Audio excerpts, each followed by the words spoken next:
guys, so we're done. I'm going on the way to Beauty Con.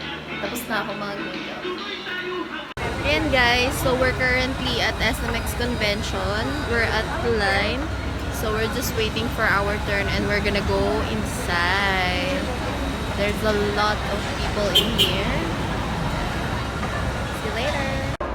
Hi guys! So we're currently entering the line for the Cosmo Beauty Con. So ayan, pinapapasok na tayo guys. Wait! Oh my god! And so we just got our goodie bag. Oh my god, there's a lot. So later I'm gonna check on it. And okay guys, so we're gonna roam around, like really check the booths one by one. So I'm gonna check out these vouchers or free stuff. Thank you. Okay, so we're gonna check it out. Oh my god, they are a lot. I can't even carry it with my one hand. It falls off so easily.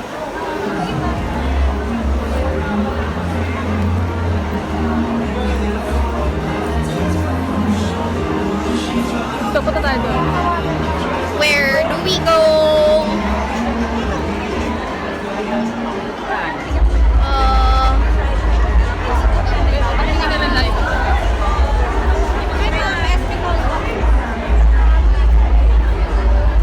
Check natin muna doon. Doon muna tayo.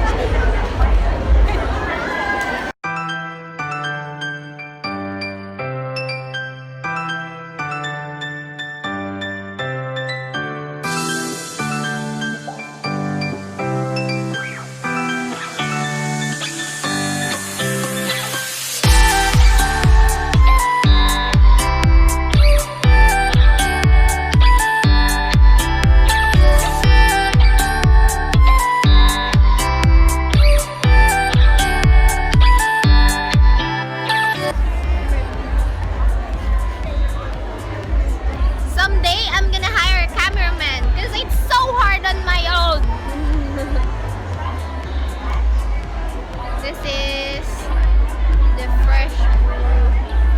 Okay guys, since I can't really handle doing things at the same time, I'm gonna go ahead and check on you guys later. I'm just gonna go and check out every booth in here and I'm just gonna update you later.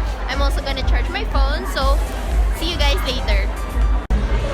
Ayan, so nagbibibot kami guys. Oh my god, this is so gorgeous.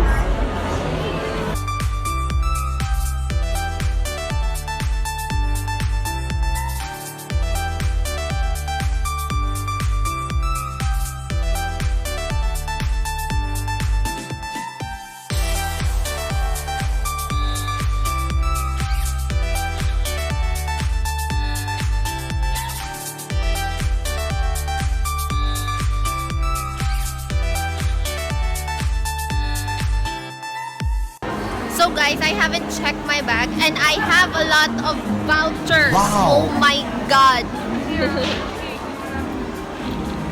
There's a lot of it. Oh my god, there's a lot of free stuff, guys. I hope my friends were with me. Oh my god, I miss you guys. Charot. Oh my god, I can't even hold it. Wait, I'm gonna be back later again. So they have a free blow dry daw dito sa booth ng Cream Silk. So we're gonna try it on. So I'm just gonna adjust the camera and there you go. And this is the booth of Cream Silk. And so they're doing blow dries on other people and I'm just waiting in line.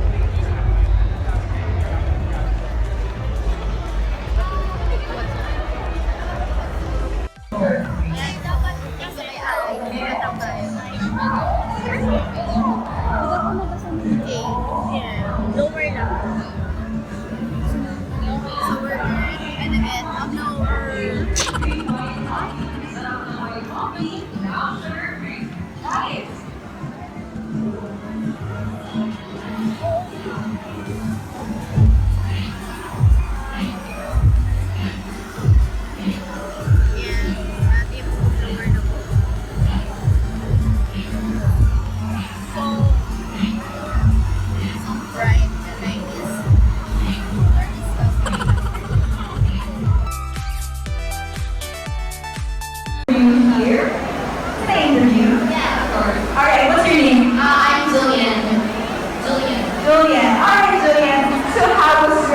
experience? I see you're here trying out the products. How's your experience with the product? Oh yeah, it smells good and it's really soft and clean. I feel my hair is so soft right now. Can I feel?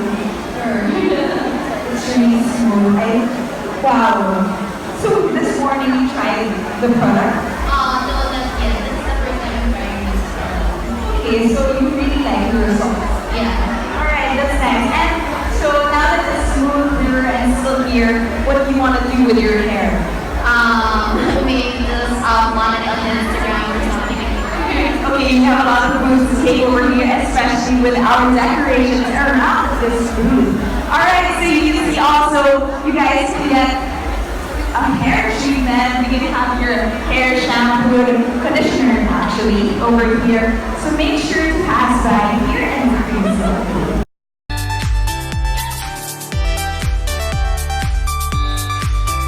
Start off, I wanted to talk about my dad.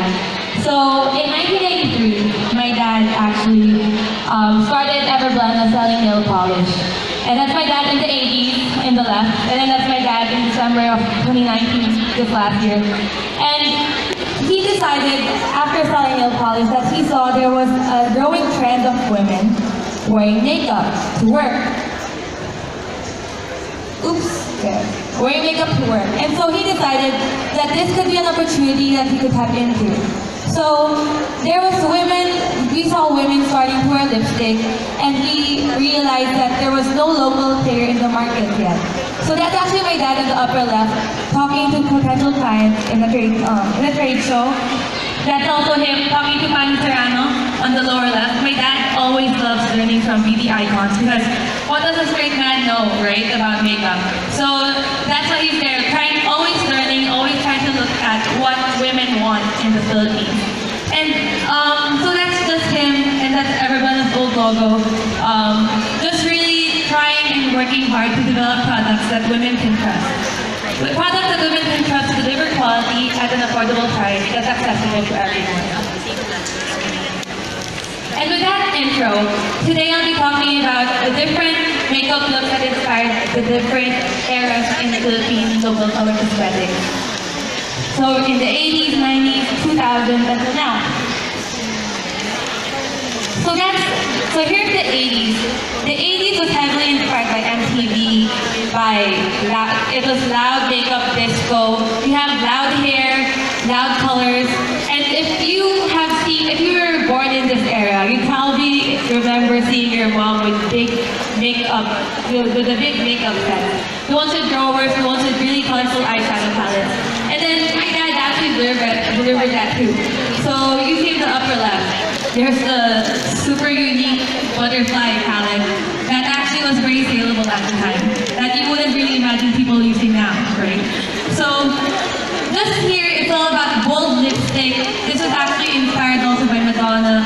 This was when there was a lot of cakey makeup. You remember the jokes about people saying they have, facial foundation that did look the same color as the rest of their bodies. So that's actually when the trend came about. It was during this period in the 80s.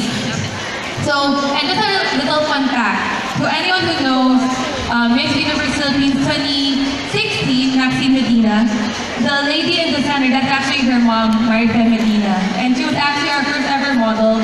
My dad actually shot her in the humble corners of our office with a film camera because there was no marketing budget yet at the time.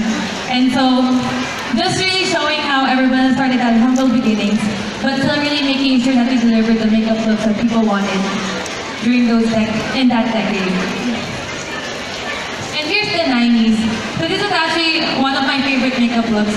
So in the 90s, it was all about minimalist makeup looks. And it's not just makeup looks even. You have like wall stars actually that was very popular during that time. You had people really already using multitasking products without even knowing it. I was growing up, I remember my mom would use lipstick on my cheeks as blush on. And I'm pretty sure a lot of the 90s babies would remember that. And so we have a lot of matte, a lot of browns and neutrals. And then just another fun fact, my dad was actually heavily involved in product development and product design during this time. And he actually looked at TV because we had artistas in prior makeup. Most people think when they start something, yun na yun, perfect na agad. That's rarely ever the case. When you build, you're most likely to fail, especially the first time, or the first 3 times. And from failure, you can learn something that you didn't know before, something you didn't understand. And from there, you can iterate better and create a better product, or a better version of you, a better relationship, better job, whatever. This system is not something you'll do once or twice. It's something you'll have to do for the rest of your life if you're ever going to improve at anything you do, or pursue any passion you want. No covers, actual print covers. These were very fun times working with the Cosmo girls over there. Give them a round of applause. Each issue they really worked hard on. Even Miss Mirza is here. Shout out to Miss Mirza, one of the pillars of Summit. Okay, and this is my latest shoot for Cosmo, of course, the fabulous Janine. Today with so many more speakers.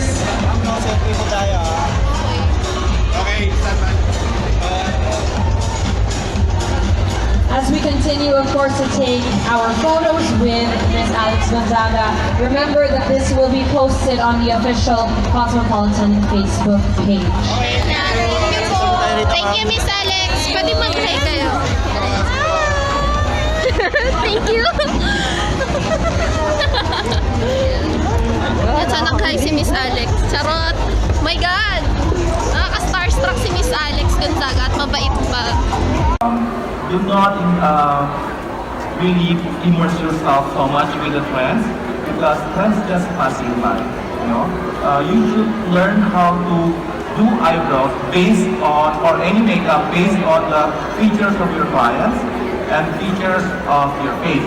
So meaning, in the end of the day, it's all about proportion and balancing texture and balancing color. So to answer your question, you know, like for mature woman kasi, for me, as a makeup artist, I like to make it darker. And then the shade naman, I like it kasi depende sa face niya. And then, if, for example, if it's round, then I make it a little bit square or corner, or if it's kanto naman yung jawline niya, then I try to make it round yung eyebrow to balance everything. And then, if short naman yung forehead niya, I try to make it higher a little bit to elongate the face. So it's all about balance and proportion. That's the main purpose of. Can you say hi to Jai? Hi, Jai. Thank you. Dr. Vicki, Vela!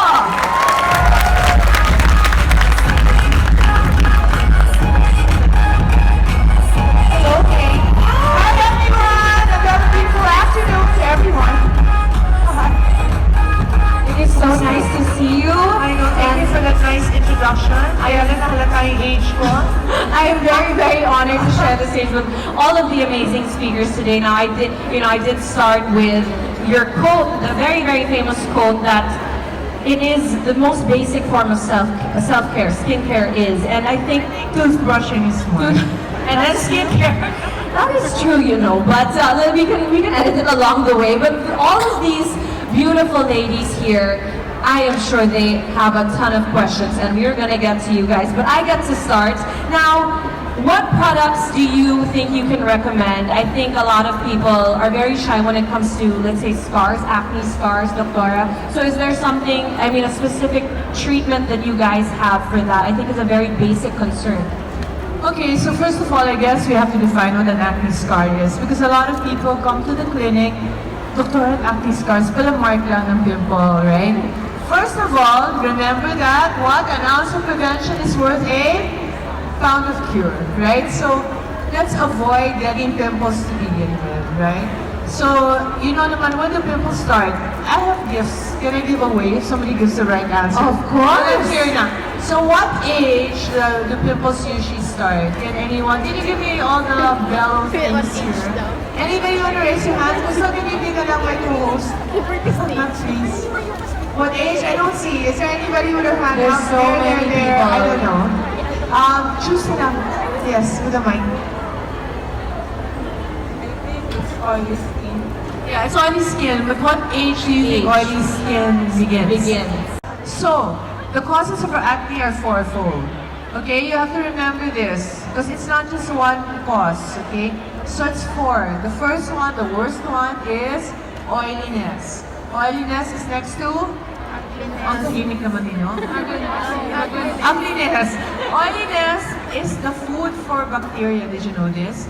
So we have bacteria on our face. It's called P. acnes. It lives there talaga. But if it has no food, it cannot really multiply. But if there's oil, it eats the oil and then breaks down the oil to free fatty acids. Acids are very irritating. So in an irritating pore, and then lo and behold, the hormones pa, nakakaroon na kayo ng period, may testosterone na, you'll get a pimple. Okay? What is the number one bad thing that you can do to your pimple? Anybody want to raise their hands? This side naman? Or that side? Okay. What? What's the worst thing you can do to your pimple? What? It's prick your pimple. Yes, prick your own pimple. How many people do that? Thank you for being honest. A little bit. You really do, but you don't have any. But pimples, you cannot prick your own because how does a pimple look? It looks like Mayon volcano, di ba? With a very small top, and then most of the pus is down here. If you go to the mirror, even mag-alcohol ka pa, tapos i-prick mo, and then let's say you put a little pin, usually you guys do that, you lighter, and then you get a safety pin, and then you prick. At the very point when it's the most painful, kasi the hole is only small, and you prick it, it goes back inside. Half the pus will go out, and half the pus gets sucked in. Kasi ginaganon yun, di ba? Tapos bigla na, aray! Automatically, you let go. So the pus flies out, kala nyo natanggal, pero actually, pumasok yung pus. Nahihigop sa loob. And what happens is, tomorrow, you have a pimple beside it, you have tuna. Okay? And because they're so deep, they leave scars. So, acne scars, if they're black lang, if you look at it and it's black, that's not a scar. That's just a sign na pinaiwan ng pus sa loob, tapos nag-dry up na yung pimple, pero hindi nyo natanggal lahat ng pus, so it's black. So that's not acne scar, that's much easier to treat. You go to a very good dermatologist with a good esthetician, they'll take out the pus, it will disappear. Now, if you already have mga deep furrows, and then you have those ice pick scar, parang ang ice pick, parang may kumuha ng ice pick, tapos ginanong gano'n ang mukha mo, those are kind of hard to treat. And you can't do it on a DIY, you have to go to Belo Medical Group, you have to do several lasers. We have 200 lasers in Vela Medical Group. Why? Because hiyang-hiyang yan eh. I cannot have the same treatment for you as for you. It's just, it's personalized. So for example, the least aggressive with the least downtime is the Picosure. If you do that one, that's easy. Wala kang downtime. But sometimes it doesn't work kung talagang bad na yung scars. The pinaka-effective but with a lot of downtime is something called the time capsule. So the time capsule is a combination of fractional CO2 followed by growth factors from Korea that help your skin grow up, and then that is air dissection. Air dissection is when you loosen the scar from the base. Because if the scar is stuck to the base, it will take forever for the skin to go up. But if you have air and you just loosen it, why do you use air? Because it's not traumatic at all, it's just air that separates the skin. And then the growth factor can go underneath. Stage, please give it up for Emma Milian.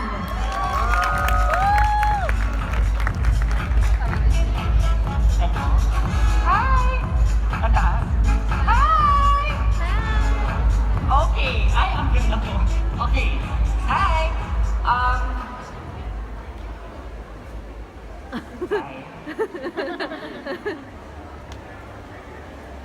Okay, so I have a presentation. It's a deck. And then, so essentially the topic is how to dress up for your body type. And hopefully the presentation shows up. Bored na kayo. Ay, andito na siya. Okay, there. Dressing up for your body. Okay. So essentially, how do you dress up for your body? So iba-iba din naman yung mga proportions natin and our shapes.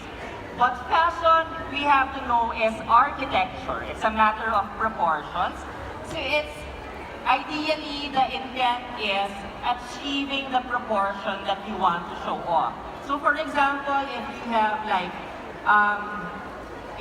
the idea is from your current body shape or from your current proportions, paano mo dadayain visually your look to achieve a proportion that you think is ideal. So now I'll go through balance and proportion or even emphasis and how color or design elements in terms of clothing can help us achieve those fashion architectures. Okay, so these are, I'm sure you've seen this in a lot of magazines before, but these are the typical body types na ng real people, di ba? If you're not a model, ito yung mga iba-ibang body shapes that we all have. So you can be diamond where you're wider in your mid part, or for example, you're an hourglass figure where you have a tiny waist, but you have wider bust and then wider hips. For example, you also have like an apple shape where it's medium here and then it grows bigger and then smaller again at the waist.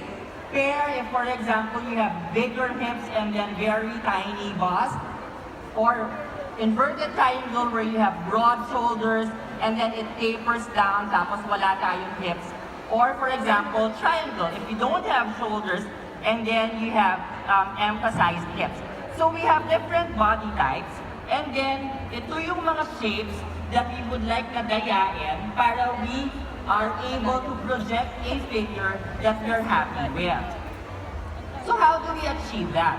So for example, I'm gonna go through 3 different body types and then we'll see how fashion can help us achieve the look that we want to achieve. So for example, the first body type are for those with tall proportions. You're longer than you're wider, okay?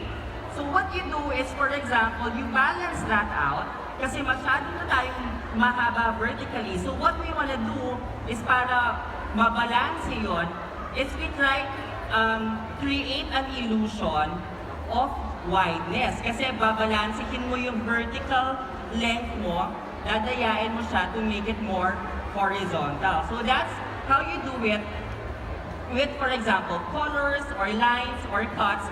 So we do, for example, horizontal stripes. We can also do it with, for example, midi dresses or like yung mga skirts para you are cut at a proportion na hindi nakakahaba masyado. So it's really a trick to the eye kung paano natin dadayain yung mga proportions na gusto natin. Layers and blocking. So what we want to avoid if your frame is tall, yung mga vertical stripes or layers that will add more length vertically. Okay ba? Hi, okay. Okay, so the next proportion, for example, there. The petite frames naman, if you're not as tall. So what we do is, yung mga daya naman in terms of fashion, is for example, we do monochromatic colors. How does that work? Because it gives you the illusion na isang buo lang siya dire-diretso, mas nakakahaba tingnan. Because if you do 2 separate colors, then ang nakikita ng mga mata mo is napuputol yung proportions mo in the middle or somewhere in the middle. But if you're petite, ang gusto mong i-achieve is isang mahabang line ka lang tignan. So, colors can help you achieve that by wearing monochromatic colors for tops and bottoms. Parang yung kay Janine. Another trick is also doing slits or flared pants. Kasi it gives you the illusion of vertical lines and it also gives you the proportion na mas mahaba kang tingnan than what you really are. Vertical layers also. So for example, yung mga long vests, ang nakikita lang ng mata natin there is that long vertical line that gives you the illusion that you're longer tignan. You have to try the collagen, yung iniinom. So good. It's good for the skin and the hair. It's proven. It's really proven, no? Hindi ko kayo binibentahan, ha? It's effective. Kasi ako nakakalbo ako because I keep on bleaching my hair so my scalp becomes irritated. Hindi feelings ha, hair lang, tsaka scalp ha. Okay ba yun? So, i-irritate siya. So, it's definitely you have to nourish your skin and your scalp. Next. Diba? What's your hairstyle? What's hairstyle? Sino makapagsabi sa akin dito ng what is your signature hairstyle? May price ulit ako. Dali dito. Come on. Yes. Sino na una? Yung naka-braid or yung naka-sunglass? Yung naka-braid. Okay, let's go, girl. What's your hairstyle? Tell me about it. Yes. My hairstyle is a hairband braid. Hairband. Palakpakan natin siya.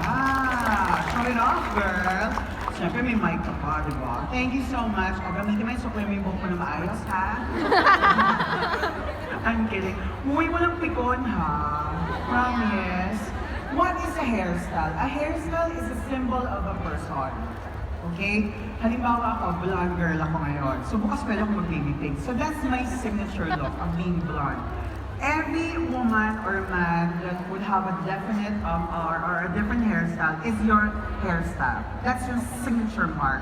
That makes you a Claire, a Mar, a Raven, adored, no? Slave siya. Pero sinabi niya dun sa, sa gumagawa niya sa kanya, yung kanyang, yung enslaver. Sinabi niya, you can have my body, but you can never have all of me. Because at night, when I'm alone, na hindi mo ako pinupuntahan, I have myself, I talk to myself, and you can never have that. So doon ka na-realize na kahit ano man gawin sa'yo ng tao, kahit siraan ka, but you maintain your inner self, your inner peace, yung ikaw, yung alam mo sa loob, yung pinakausap mo ngayon, like ngayon, baka may nagsasalita sa'yo, huwag mo siyang pansinin mo lang kung ito sinasabi niya. Lumabas ka. Sabi siya, meron ka nun, lahat ng tao meron ka nun, so yun lang yung lagi mong protektahan.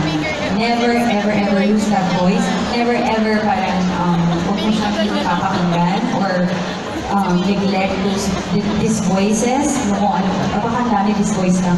O voice na. Sabi ka na. So, yun lang. Pero parang ang layo ng sagot ko.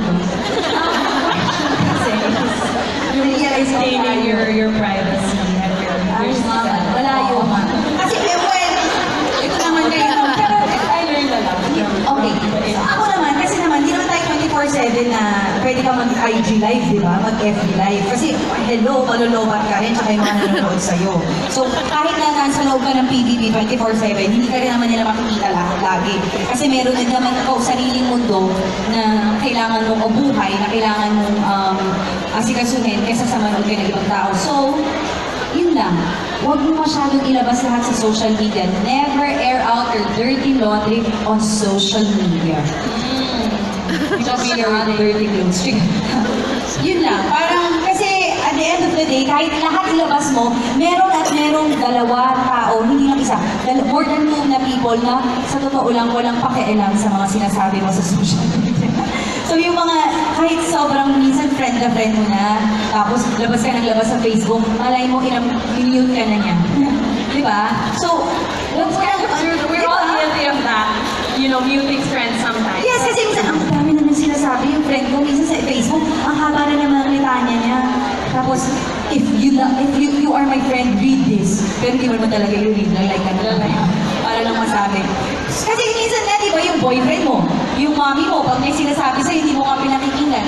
So much more, ikaw sa social media, huwag mo masyadong magsalita, huwag mo masyadong i-share lahat. Kasi sa totoo lang, yung mga followers mo, mga subscribers mo, or yung mga friends mo, they have their own lives to handle. So huwag mo lang huwag mo lang silang papigalin o padagdagan pa ng mga problema mo. Okay?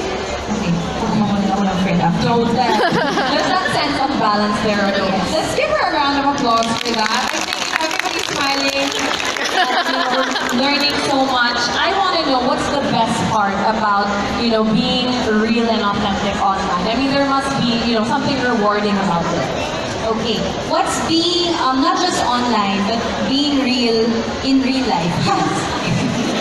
in life, okay? In your school and whatever life you are moving or whatever. So, for me kasi, I think you'll never ever find your purpose until or unless you become the real you. You become yourself. So, hindi mo malalaman yung passion mo, hindi mo malalaman kung ano talaga yung calling mo, hindi mo malalaman kung saan ka masaya kung hindi ka magiging true to yourself. So all I'm saying is to find happiness, to find joy, to find validation. You just have to be yourself. Kasi at the end of the day, ang kasama mo lang is yourself. Yun lang. Walang ibang kaluluwa ang pwede pumunta sa iyo except kung ikaw si Emily Rose. Huwag naman sana. Hindi pumasok yung kaluluwa sa'yo. Pero it's only you. So unless you become yourself, you'll never ever find your purpose. And that's what we want in life, di ba? We want to know why are we here.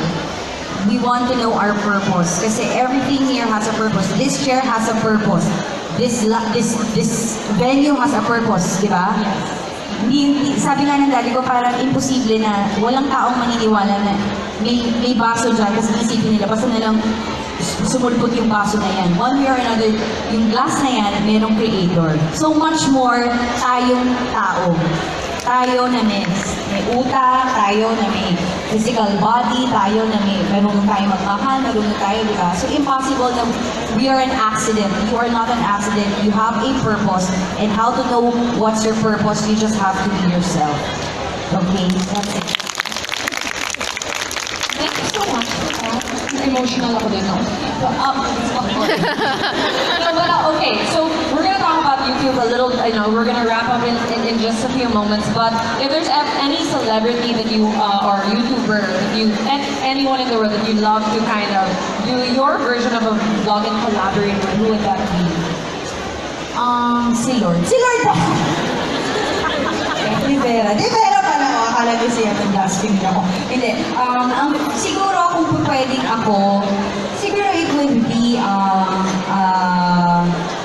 si Beyonce. Good. Yung nagbubuhok sa si Beyonce siguro. And tatlo sila. Beyonce, Oprah, and si Ellen DeGeneres. Yeah.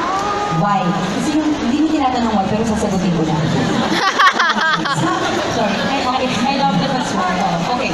So, may mga times nung ako ay hinahanap ko yung sarili ko kasi nga, all my life, I've been called so many names like, oh, you're just a poor man's Tony Gonzaga, you can never be successful without your sister, you're this, you're this, you're this. So, because I have always comparisons, I've always encountered that in my entire life. So, hindi ko alam na it's actually affecting yung inner self ko. That's actually how I see myself. So, there was a time that I was really down because I was trying to prove them wrong. Na hindi. I could be Tony Gonzaga. I'm not just a poor man's Tony Gonzaga. I could do what my ate is doing. So, pag sasabihin sa akin ng mami ko, why don't you imitate your sister? Para naman hindi ka laging napapagalitan. So, lagi kong iniisip na, okay, I could be her. I could be someone. Para hindi ako laging, because parang I'm never good enough. That's what I see. That's what I'm seeing and that's what I am believing. That's the most important thing. Yun yung pinakamali ko. Naniwala ako. So, nung time na I was down, syempre sanay nga ako sa comparison dahil all my life pinakumpare ako sa ate ko. So, what I did, when I'm at home, I have nothing to do, no offers, nothing, and then may tatawag lang sa phone para lang sabihin na hindi po maganda yung ginawa ni Alex dito sa video. So parang it's all negativity in my life. So during those dark moments, what I did was I was always watching YouTube. I would always search sa search button, failures and success, ever. Failures and success. Story of success. So one time, nakita ko si Oprah. Ang sinabi ni Oprah, never ko makakalimutan.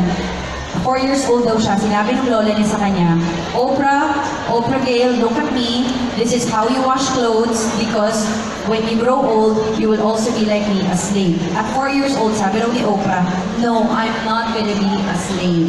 I'm not gonna be a maid. That's not me.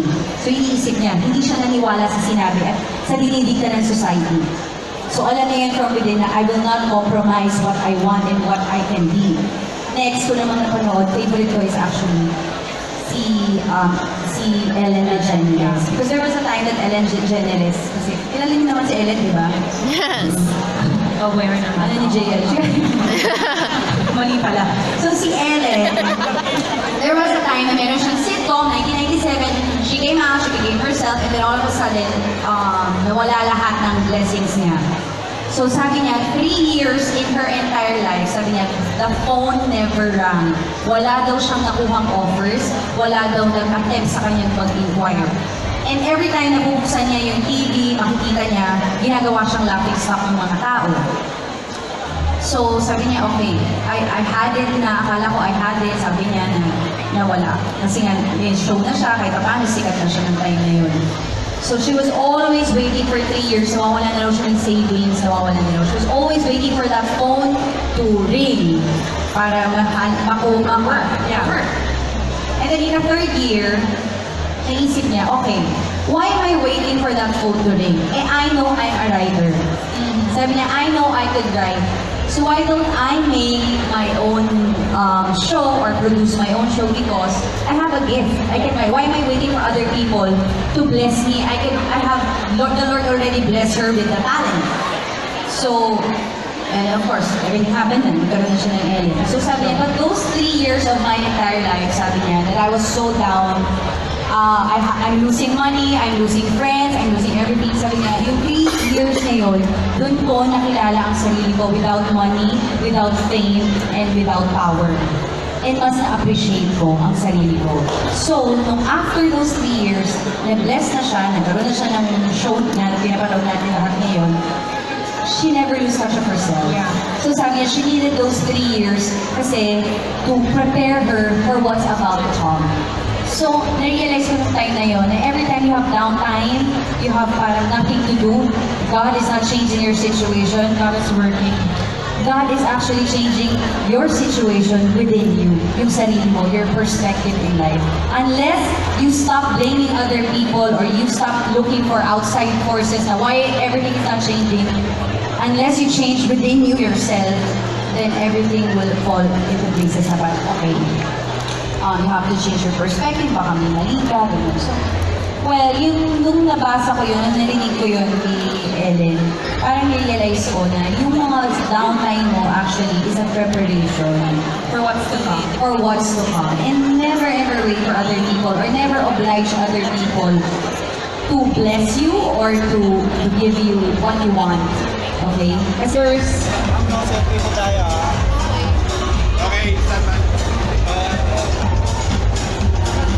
As we continue, of course, to take our photos with Miss Alex Gonzaga, remember that this will be posted on the official Cosmopolitan Facebook page. Thank you po. Thank you, Miss Alex. Pwede mag-hi kayo. Thank you. Ayan guys, so we're just it's already finished. The event is already finished, and now we're gonna go ahead and go home and rest for tomorrow again. So, adios, me gusta. See you tomorrow. Because I am such a Dora, I'm gonna go here on the this Philippine Travel Mart Fest. So, yeah, I'm just gonna go here and see what is inside. So, ayan, they put in a mark in my hand because I'm busy talking. But let's see what's inside of here.